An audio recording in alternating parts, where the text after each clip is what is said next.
Hey Waffle Gang, I do hope you're well. My name is Mark and today we're checking out some more r/matter butthole. And if you do love a Reddit story, why not consider hitting that like, that subscribe, maybe that notification bell too, and let's crack on with today's first story. Now today's first story was someone sent me this one over on Twitter, and it's from 90 Happy Man, who says, "Am I the arsehole for kicking my friend out of my car and telling her to never call me for a ride?" And this one does come on the update as well. A little backstory. I, 24 male, have a car rock. It used to be my grandfather's, and he would always have it in his car as a lucky totem, and had it for about 30 years according to my mum. But he passed away when I was around 5. I don't have much to remember him besides a few pictures of us, his ring, a knife, and this rock. When I turned 18, my mum gave me the knife, ring, and rock because my grandfather wanted me to receive these on my 18th birthday. I keep his knife in my room, wear the ring every day, and in the past 6 years, I've had kept that rock in my car too, and I kept it as a lucky totem as well. Sometimes when I drive, I have the rock in my hand and just rub my thumb over it, and it kind of gives me peace of mind. I don't know how to explain it in words, I guess. So on to the story. This happened last night. My friend Jane, 26 female, car is currently in the shop for repairs of an accident. She got rear-ended and it messed up her whole back end. So the past week, she has either been Ubering or asking friends to pick her up when her shift is done, and that's around 7:30 PM. Her work is about 30 minutes away from me, and she lives about 10 minutes from me. So last night she called me at 7 PM and asked if I could pick her up, and so I said sure, no big deal. So I pick her up and everything was fine until I picked up my rock and started rubbing it. Jane asked what was in my hand. I showed it to her and said, "This is my lucky rock I sometimes rub whenever I drive." She asked to hold it and I gave it to her. She told me that the rock is stupid, and before I could say anything back, she threw it out the window. I screamed, "Why the fuck did you do that?" Jane said, "Rocks are stupid and lucky items don't work." At this point, I'm probably 5 minutes away from her house, so I pulled over in a grocery store lot and asked her to get out. Jane asked why I was making a big deal about it, so I told her the meaning behind the rock, and finally I said, "Until you find that rock and give it back to me, never call me for a ride, and you'll never get allowed in my car again." So I ended up getting out of my car, and I drove to the vicinity of where she threw it at, and I spent about 2 hours trying to find it. During those 2 hours, friends from our group called me asking what happened, and I explained my side. Most of the group knew the significance of the rock because I've given them rides before, and they asked about it. Those ones are on my side, but the last few are calling me the arsehole because I left a woman alone to walk home in the dark. I do feel guilty for kicking her out, and I felt like I could have handled the situation better. So Reddit, am I the arsehole for kicking my friend out of my car, banning her from entering my car over a rock? And someone asked OP, which was a question going through my head as well, like, what happened when you told her about the relevance of the rock? And OP replied saying, in a weird way, she was shocked at first, then went on to say, "Well, you shouldn't keep anything that important in your car." Then there was a couple of mini edits before the update which said, "I will update if I do or don't find the rock." Edit 2, "Thank you for everyone for your kind words, it really means a lot. I haven't found it yet, but I'm getting a group together to help me search for it on Friday. A few people have asked for updates, so I'll probably give a more detailed one on Saturday or Sunday." And absolutely not the arsehole at all in this situation to me. It's not just a rock, is it? It's a memory, it's a precious item to you. Sure, it may not be precious to her, but does that give her the right to just wind down the window and throw it out the car? Absolutely no, it does not. What if you threw away one of her possessions, any of her possessions? It doesn't matter what it is, it'll still make you the arsehole for doing so. And then to tell you afterwards, well, you shouldn't keep anything that important in your car. Like it's your fault for doing so. Absolutely not the arsehole. But Honey says not the arsehole at all, but your friend sure is. I can't even imagine why a person would do something so disrespectful and rude. I hope you find it, and I'm so sorry this happened. Razor says not the arsehole, regardless if a rock is stupid. Rocks are cool as fuck. Regardless of anyone else's thoughts on it. That rock was yours. You obviously liked it, and why you liked it shouldn't even matter. Jane should have respected that. Jane is not a friend. I so sincerely hope you find that rock. Spyro says this will probably get lost, but when searching, scan from right to left. Reading programs you go to from left to right, so forcing ourselves to do the opposite supposedly makes us take extra notice. Hope you find it.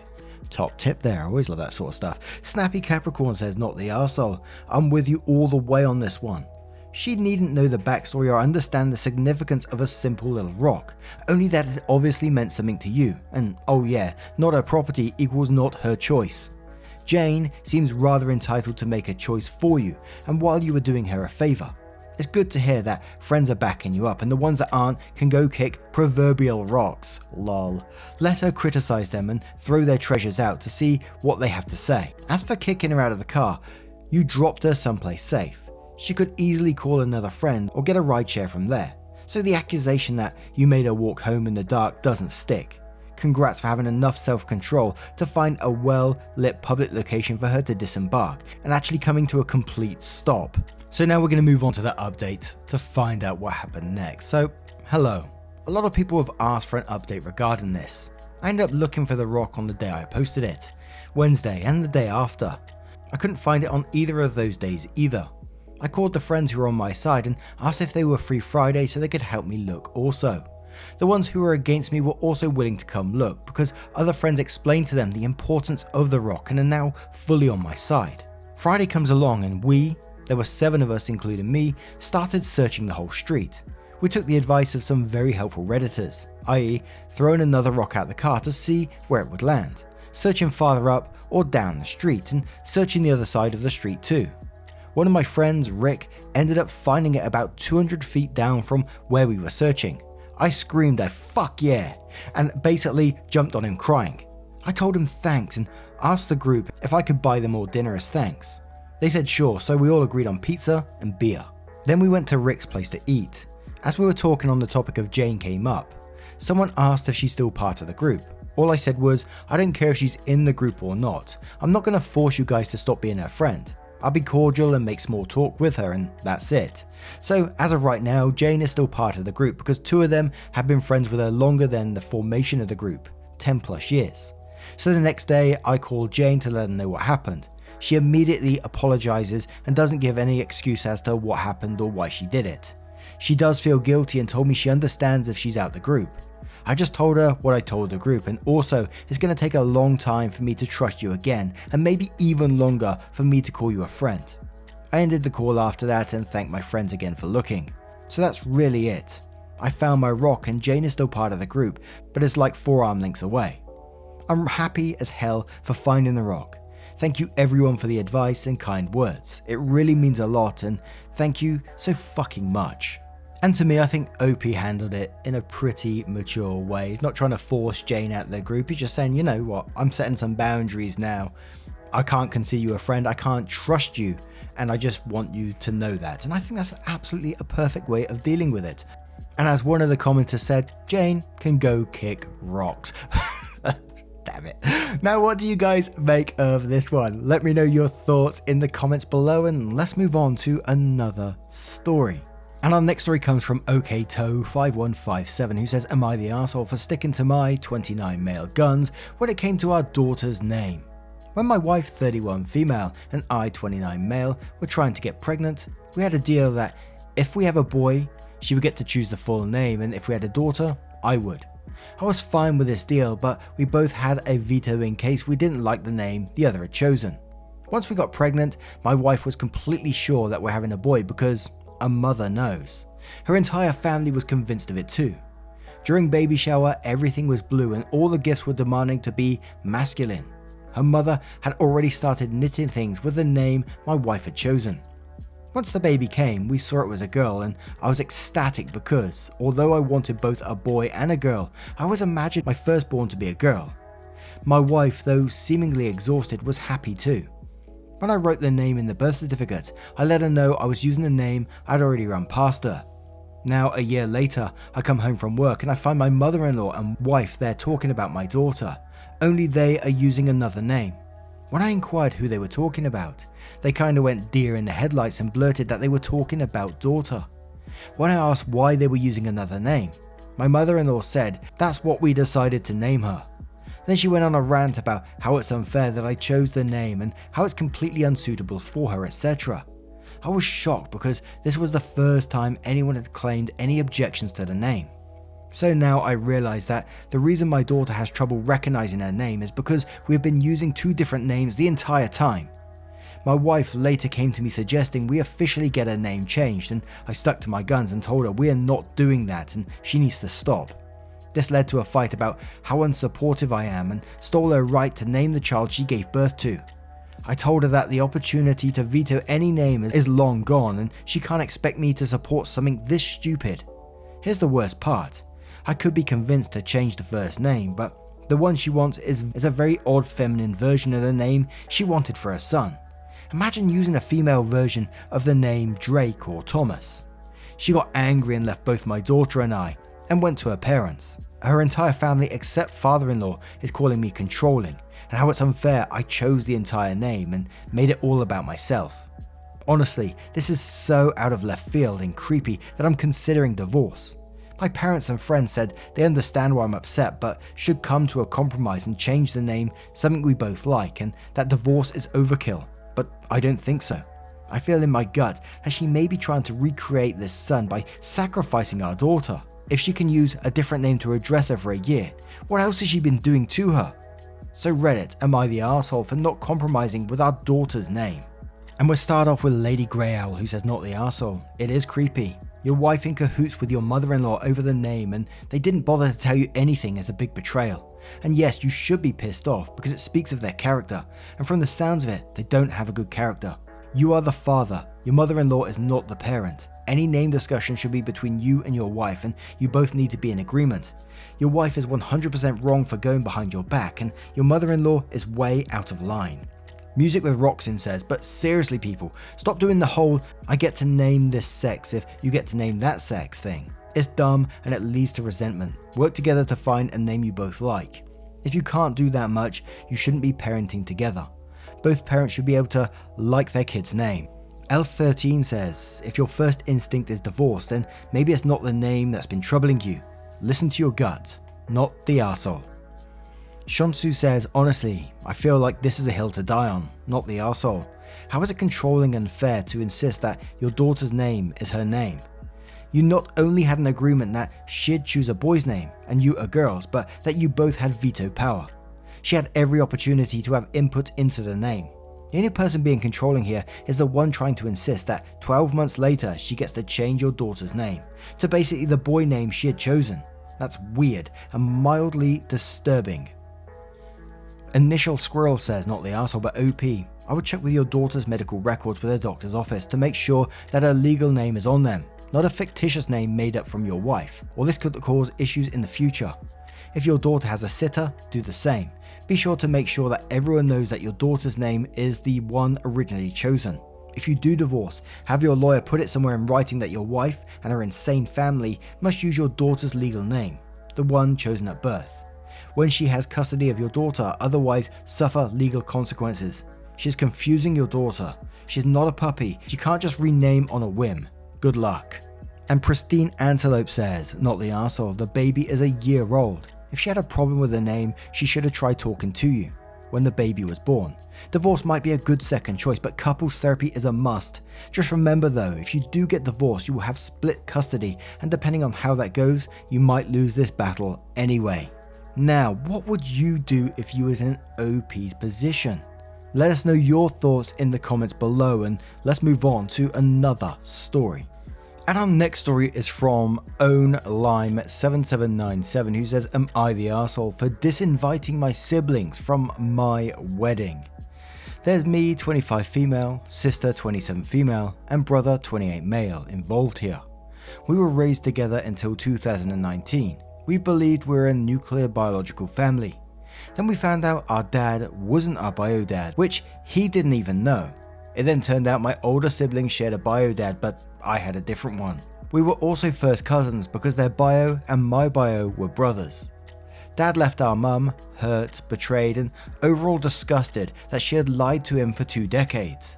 I was equally mad that she lied and hurt my dad. My siblings were less willing to cut her off, but their relationship strained majorly. Dad moved in with me and my then boyfriend, now fiance, and COVID hit. At this point, all 3 of us agreed he was dad no matter what, and there was nothing that could change that. I meant it, they didn't. They found their bio father and mine by extension, and have decided that he is now real dad and that our dad is just a stepdad.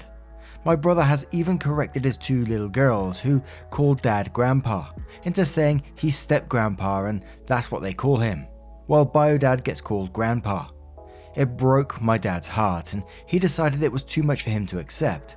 This is after talks between them where he was essentially told to know his place, stay in his lane, and demoted with the clear message being nothing would change. I am so pissed at them. They have tried to push me to meet my real dad and have told me it's okay to go back on what we said.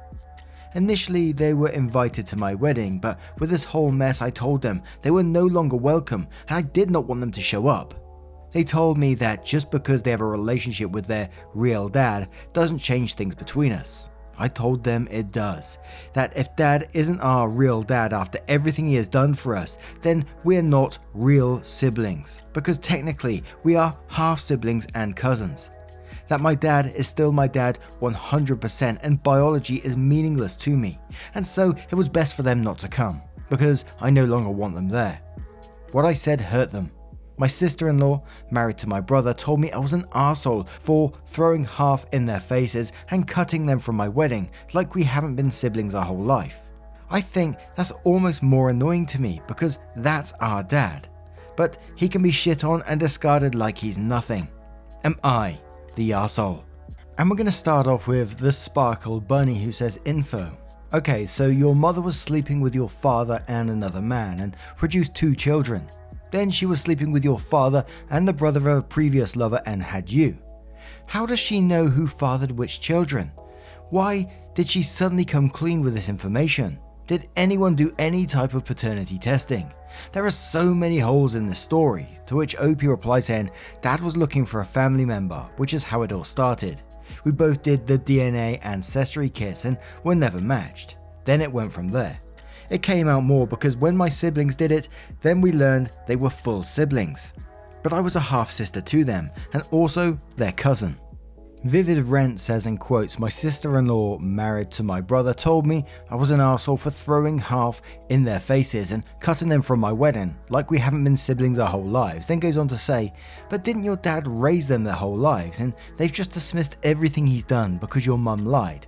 Essentially, it's your wedding, and you can invite and disinvite who you want, not the arsehole. Patterson's old lady says you used their exact reason against them and it hurt them, and it still didn't click with them. Outrageous that 20 plus years of sacrifices and love can be thrown away, and the love given to a guy who didn't do anything except fuck a married woman, not the arsehole. And Righteous Vengeance says, well, the only person who's calling you an arsehole is your half sister-in-law / cousin, and she's hardly objective. Not the arsehole, and their hypocrisy is outrageous. You are still their sister because you were raised together, but the man who raised you for 2 decades under the impression that he's your father isn't their father? Do they not even see how inconsistent and unfair they are being? I'm guessing their magnanimous attitude towards their mother is due to the fact that they favor her over your dad. Now, what do you guys make of this situation? Confusing family ties there. Let me know your thoughts in the comments below, and let's move on to another story. And our next story comes from Witchy Lee, who says, am I the arsehole for refusing to let my brother-in-law in, even though he flew all the way here to speak to my husband about an emergency? Whenever my husband and I go on vacation, it's always ruined because of his work. It got to the point where I told him it was pointless of us going anywhere because he would either be on the phone solving some crisis the entire time or we'd have to leave early. He promised it wouldn't happen this time and even took steps to make sure nobody could contact him while we were away. The vacation was going really well until his brother showed up claiming he needed to speak to my husband about an emergency, work related. While he did look stressed out, I told him he couldn't come inside, even though we were staying at their family vacation home. We had an argument because he told me it was important, but I told him to wait 4 more days. He ended up coming back a few hours later, and this time my husband let him in. My brother-in-law was still angry at me for not letting him in earlier, and my husband was upset that I hadn't told him about his brother turning up or about him saying there was an emergency. Am I the arsehole? Now, I've got to come into this one and admit I'm kind of conflicted on this one. And I know you're probably going to say, it's a not the arsehole or whatever. But I'm going to have to come at it from the point of view where I'm the wife in this situation. My partner's working, getting disturbed all the time with work-related issues, and they're prioritizing that and ruining vacations or whatever. And he's told you, it's not going to happen this time. Phone's been turned off, email's been turned off. But brother turns up saying it's an absolute emergency, flown in, so it sort of raises the stakes on the emergency slightly. Again, I can already feel you guys frowning at me about this. But I kind of feel like it's for partner to set their boundaries and not for me to be enforcing them, to be like blocking the door and say, no, you can't come in. I kind of feel like, well, it's up to husband now to set his boundary and saying, no, I'm not working at the moment, I'm afraid, and that's it.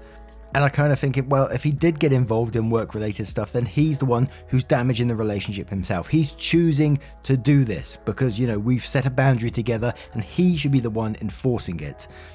Kind of my thought process there. But again, I can already feel some people scowling at me here, so you don't need to tell me. But Dogs Reading Books asks, info, was it actually an emergency? Why didn't you tell your husband that his brother had turned up? What did your husband say when he learned his brother had gone to meet with him? Opie replies saying, I don't know if it was an emergency or not, but my husband told him we would deal with it when we got back, which I don't think he would have if it was serious, because I didn't want it to ruin the one nice vacation we had. He asked me why I never told him and said I should have. Gummick says everyone sucks here. Husband needs to sort out his work life so that you can enjoy time off together. But you really should let him know his brother had turned up. You can rightly argue he needs to keep his word and not let work derail another holiday. But you shouldn't use deception to achieve it. Grey Stag says not the arsehole. If the business is so easily prone to crisis that it can't manage without your husband for a few days, that's your husband's fault for not creating a business that works well. It may make money, but it clearly doesn't function efficiently. It's also your husband's fault that you had yet another vacation interrupted despite his promises. I wouldn't have let the guy in either. And one more from Nibbler who says not the arsehole. If your husband said he would deal with it once he got back, it wasn't really an emergency and his brother just doesn't have any boundaries. You and your husband need to sit down and talk about this properly though. Maybe even have couples therapy. This is the sort of thing that often results in resentment and eventually divorce. I get work being stressful and important, but we do need to be able to have a week or two where we can disconnect fully from work. It's healthy and it's important. Now, what do you guys make of this one? Let me know your thoughts in the comments below. Now, just a huge thank you for joining me today. Getting involved in today's stories, your love, support, and time always means the absolute world to me. So thank you so much for doing you, being awesome, being here, all that good stuff. You're absolutely amazing. Never forget that. And hopefully I will see you in the next one. Take care, guys. Much love.